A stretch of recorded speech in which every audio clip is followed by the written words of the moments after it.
Democide. Democide is quite probably a word that you have never come across before. So what does it mean? Well, democide is a word that means to have been killed at the hands of one's own government.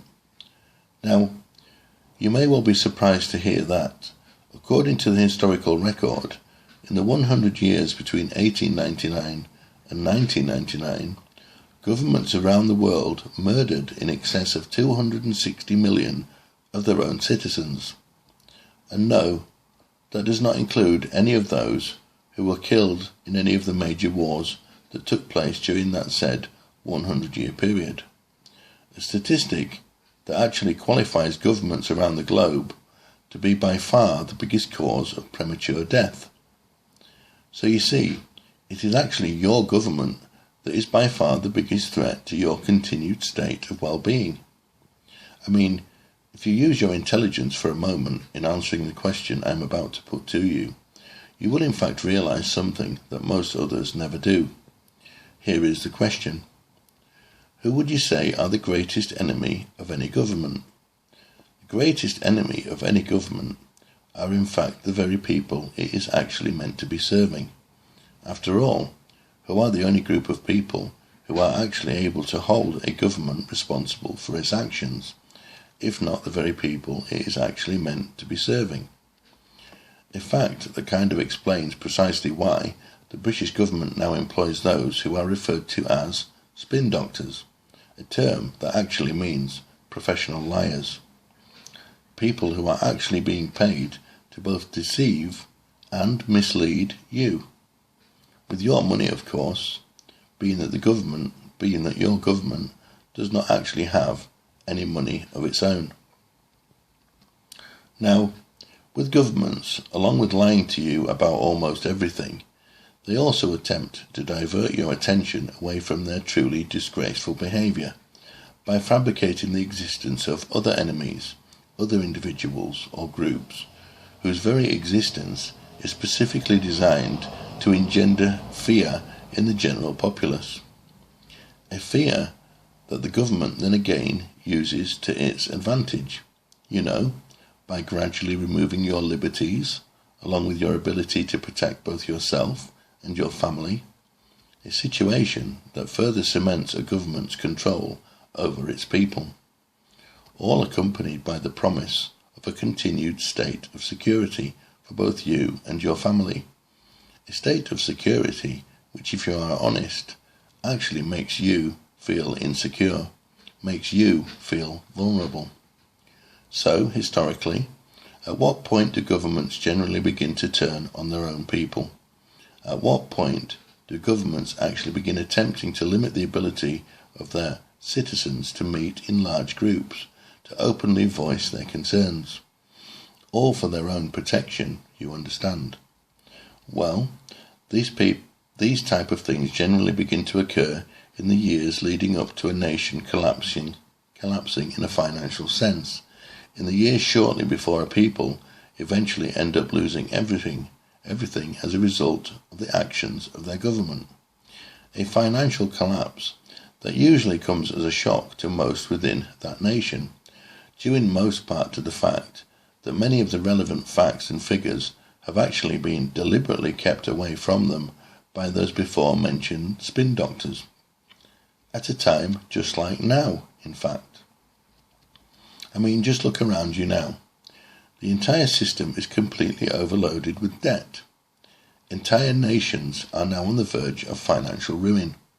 Great Britain, the United States, Germany, France, Portugal, Greece, along with both China and Russia, and that is to name but a few.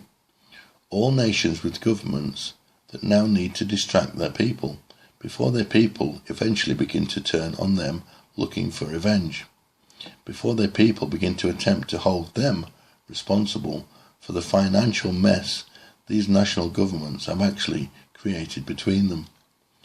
A financial mess that was actually born out of the mistake of attempting to build a global economy on the back of fraudulent monetary systems. A global system of money that has no actual basis in reality. A global system of money that can actually be continually expanded to the point of being utterly worthless. I mean, just look at the US dollar, for instance, the British pound and the euro. What do they actually buy you now? Very little, if you are honest with me. We continue to see bailout after bailout. Trillions upon trillions of every type of currency are continually flooding into the system,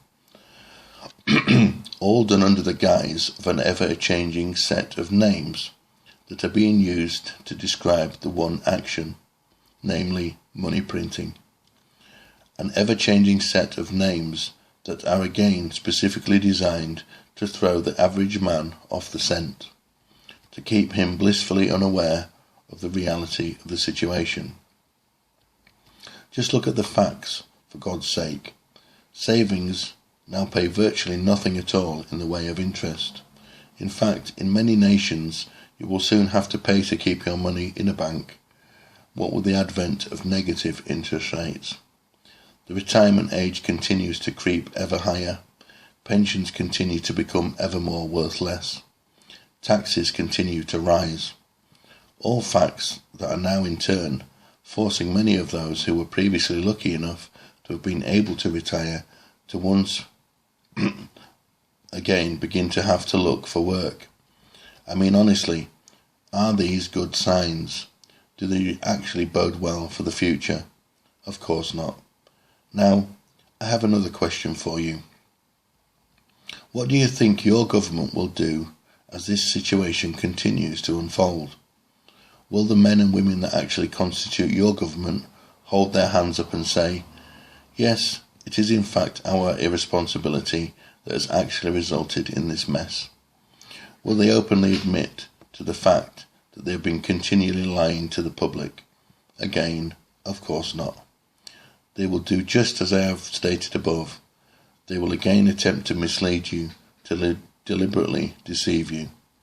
They will attempt to distract you in any way humanly possible. Anything to keep you from focusing your attention on them, the true culprits, your one true enemy. And please remember what history is quite clearly attempting to show us, namely that those people who were previously foolish enough to fall into this trap, those who made the mistake of giving up their liberty in return for the mere promise of security, actually ended up with neither.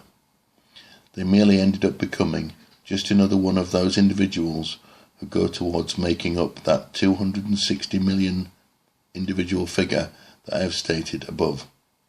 You see, the truth is, all governments should be kept as small as is humanly possible. They should actually exist in fear of being held responsible by the people they are there to serve. The people should not live in fear of their government, as is now the case in almost every nation. Democide, one of the very few words you should not continue to ignore the meaning of.